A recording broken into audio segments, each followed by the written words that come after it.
Whenever I listen back to something that I do, it just makes me feel weak. At 13, she stood under blazing stage lights, her voice raw and electrifying. The crowd fell silent as Courtney Hadwin unleashed her soul through song. No one could have guessed that a small-town girl from County Durham would captivate a packed American theater in mere moments. Today, we'll unravel her meteoric rise, the pivotal moment that reshaped her life, and the tragedy that shadowed her dream. Join me as we follow every twist in Courtney Hadwin's journey, from a bold audition to a devastating accident, and discover how her resilience carried her through her darkest days. On stage, she was a fearless force, but what pain did she conceal behind that commanding voice? Before fame transformed her world, who was the real Courtney Hadwin behind closed doors? A young dreamer with a big voice, Courtney Hadwin entered the world on May 6, 2004, in Heselden, a quiet village in County Durham, England, born to Marie and Paul Hadwin. Her parents, diligent and devoted, always made time to nurture her musical spark. As a toddler, Courtney was drawn to soul music, introduced by her mother's playlists of legendary artists. This early exposure fueled her passion, as she began tapping her foot to vibrant rhythms and humming along to melodies. By age 3, she danced with arms raised whenever music filled their home, delighting her parents with her impromptu performances. They cherished watching her shine in their living room. At 8, school singing lessons revealed her unique gift. Her music teacher praised her angelic yet soulful tone, urging her to join the choir. Weekly practices in the school hall built her confidence with each note. Performing at assemblies earned her the nickname Rocker Girl among peers, who marveled at her ability to sing and dance with ease. Unlike her shy classmates, Courtney thrived in front of a crowd, embracing every chance to perform. Her dedication was unwavering. She never skipped lessons, mastering breathing techniques to hit soaring notes. Mornings found her practicing scales in front of her bedroom mirror, even penning lyrics as a child. By 10, she rallied neighborhood kids to form Durham Soul, a group that performed locally. Parents chipped in for guitars and drums, and small audiences gathered to cheer their heartfelt shows. A local journalist spotlighted her in a feature titled, "Young Star Brings Soul to County Durham," filling her parents with pride and affirming Courtney's belief in her voice. She honed her craft at Shotton Hall Theater School, where Marie drove her weekly. A dedicated coach taught her to infuse emotion into every phrase, shaping her voice to reflect her heart. Her first major stage was a Durham City Festival, where thousands watched. Initial nerves gave way to focus as she sang, earning roars of applause that left her glowing. Friends and classmates often requested her performances at local events, where she chose songs with lyrics that resonated deeply, captivating listeners.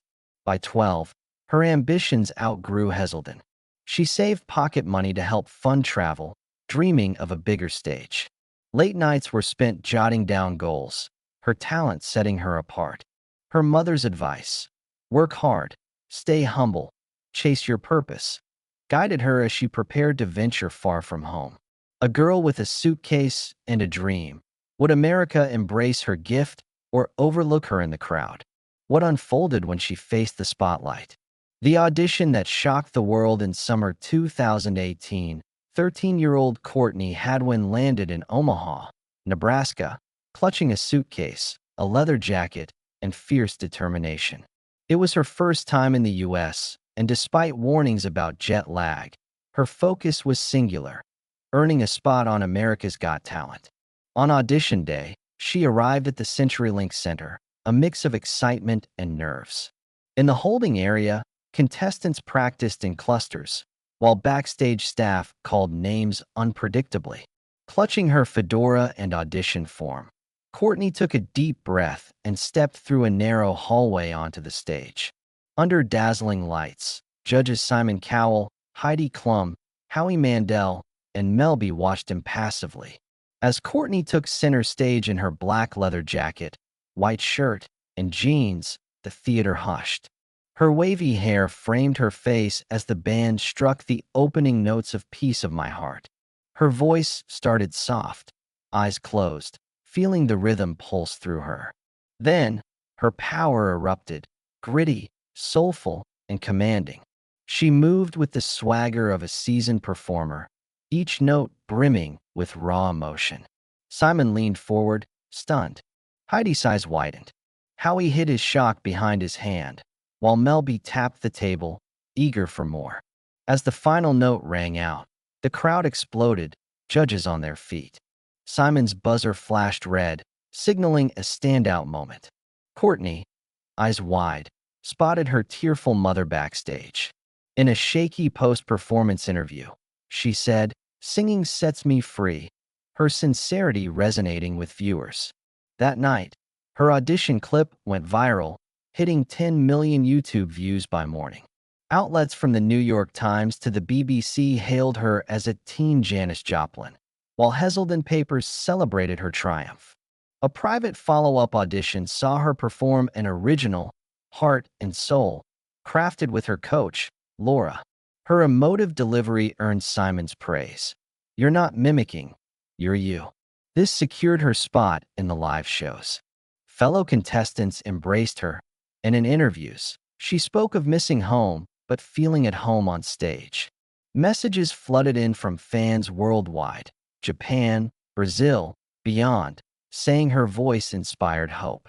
Overwhelmed, Courtney cried, realizing her music touched strangers' lives. Her clip became one of the show's most viewed, sparking talk show invites. On the Today Show, she performed live, balancing school via online classes with her parents' support. In every interview, she emphasized singing for joy, not fame. From a small-town choir to a U.S. standing ovation, Courtney's audition marked her as a global star. Nothing would be the same. America's Got Talent had its new sensation, and Courtney had her moment to soar. Instant stardom by the live shows, Courtney Hadwin was no longer just a contestant. She was a phenomenon. Her audition clips spread like wildfire, shared across social media with captions urging others to watch. News outlets ran headlines like "British Teen Rocks America's Stage." In hours, her YouTube video surpassed 10 million views, thrusting the County Durham girl into a spotlight she'd only dreamed of. In Los Angeles, under a chaperone's care, she juggled schoolwork with rehearsals. Her tutor ensured she kept up with studies amid constant travel. Mornings began with vocal warm-ups, scales and stretches to hone her voice. Her coach refined her timing and breath control, boosting her confidence daily. Afternoons meant soundstage rehearsals, navigating spotlights and fog machines to keep her focus on singing. She mastered microphone moves and dramatic pauses, impressing producers with her poise. A crew member noted her maturity far beyond her years. For the live show, Courtney chose Janis Joplin's Maybe. On a stage aglow with red lights and arches, she began softly, then unleashed a torrent of emotion. The crowd leapt up mid-song, their cheers shaking the arena. Judges beamed, and confetti rained as she finished. Her performance topped charts and fan blogs, becoming one of the show's most watched clips. Talk shows clamored for her. On The Ellen DeGeneres Show, Ellen hugged her and playfully mimicked her gritty tone. On The Tonight Show, Jimmy Fallon and Questlove joined her for a bluesy jam, joking about starting a band. Courtney laughed, saying she'd consider it after homework. Record labels offered studio time, and merch companies pitched branded gear. Yet, she stayed grounded, recalling her mother's advice: sing for joy, not fame. After interviews, she called home, treasuring fan messages about hope and connection. Journal entries captured her whirlwind: sang for millions today. Tomorrow, I'll sing for me. From one viral clip to global fame, Courtney's rise was a testament to her heart and hustle. But when the lights dimmed and a rainy night turned tragic, what really happened? The fateful night in October 2018, Courtney joined a tour with America's Got Talent finalists, traveling from Minneapolis to Madison, Wisconsin. After weeks of shows, the group rode a bus through steady rain. Courtney sat by a window, scrolling fan messages as rain drummed the glass. The driver, seasoned on long hauls, kept a steady pace. Passengers dozed under blankets, instruments secured in cases. Around midnight, on Interstate 94's slick curve, a wind gust nudged the bus toward the guardrail. The driver braked, but the vehicle skidded 20 feet, luggage spilling from overhead racks. Metal scraped, glass clinked, and the bus halted against the barrier. Silence followed, pierced by rain and soft cries. Courtney, jolted forward, touched her forehead where it hit a rack. Her right knee ached, blood trickling from a cut. She unbuckled, standing shakily. Others rose, shaken. A keyboardist cradled a sore wrist. The manager nursed a bruised shoulder. Motorists stopped, flashing lights inside as they called for help. Paramedics arrived swiftly, assessing injuries. They braced Courtney's fractured knee and cleaned her forehead cut, noting a possible concussion. At St. Mary's Hospital in Madison, scans confirmed a kneecap fracture and mild concussion, requiring 6 weeks of rest and therapy, no surgery. Courtney asked about singing again, determined to return. News of the crash spread fast. Social media buzzed with recovery wishes, and a fan page shared supportive messages. AGT judges sent videos, and a GoFundMe raised $32,000 for her care. Fans donated ticket refunds for canceled shows. The bus company cited rain and wind, promising a safety review.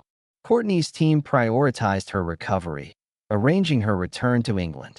From her hospital bed, she expressed gratitude despite canceled performances. Back in Heselden, therapy began at a local clinic: stretches, balance drills, and knee exercises. Concussion rules limited screen time, so she hummed to stay sharp.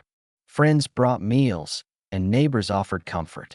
The crash paused her rise, but in her garden shed, she wrote lyrics about resilience, finding purpose in rest. With care, she saw a path back to performing, turning tragedy into a chapter of growth. Recovery and renewal returning to Heselden. Courtney felt peace amid familiar comforts. Her mother's cooking, her father's tools clinking nearby. On crutches with a knee brace, she reflected on that rainy night. Therapy started gently, guided by a kind therapist. She relearned small movements, flexing her foot, balancing briefly, each step a milestone. By week's end, she gained a few degrees of motion. Concussion protocols curbed phone use, so mornings were for writing lyrics about fear, strength, and healing. She likened raindrops to unsung melodies, her journal a map of her journey. Afternoons, she retreated to a garden shed turned studio with a microphone and speakers. She hummed softly, then sang Aretha Franklin and Etta James covers, her voice clear and cautious. A slow, natural woman marked her progress. Neighbors rallied, delivering meals and cards. Local singers serenaded her from the driveway, and Courtney, watching from the porch, wept with gratitude. Therapy intensified, resistance bands, lunges, steady progress. A 30-minute pain-free session felt like a triumph. By November, doctors approved light singing. In the shed, she stood without crutches, scales flowing freely. Joy surged. She could still share her gift. A practice video posted online drew praise for her deepened tone. In December, Newcastle City Hall invited her to a charity benefit for injured musicians. In a green dress, knee brace hidden, she sang an original ballad, her voice rising from soft to soaring. The crowd's ovation affirmed her return. The crash taught patience, and recovery restored her spirit, paving the way for new songs and stages. Giving back with grace in 2019, Courtney re-entered the spotlight with purpose. AGT's Stars for Hope tour saw her perform Piece of My Heart in Chicago, earning a mid-song ovation. At London's Jazz Cafe for Girls of Soul, she closed with Try a Little Tenderness, joining other singers in a soulful finale under blue lights. In Newcastle, she recorded an EP, co-writing songs about fear and gratitude, plus covers of Respect and At Last. Released on Spotify, it earned rave reviews for its fresh yet classic vibe. Courtney also mentored, leading a Durham masterclass for young singers, teaching microphone skills and authenticity. Over 50 students left inspired, clutching her advice. She launched a scholarship fund with her first coach, offering 2 girls 6 months of lessons and a microphone. At their recital, they dedicated a song to her, moving her to tears. By year's end, Courtney was a mentor and artist. Her journey proving success is about sharing, uplifting, and growing through adversity. Her story shows dreams can soar with perseverance. Love this. More awaits. Stay curious.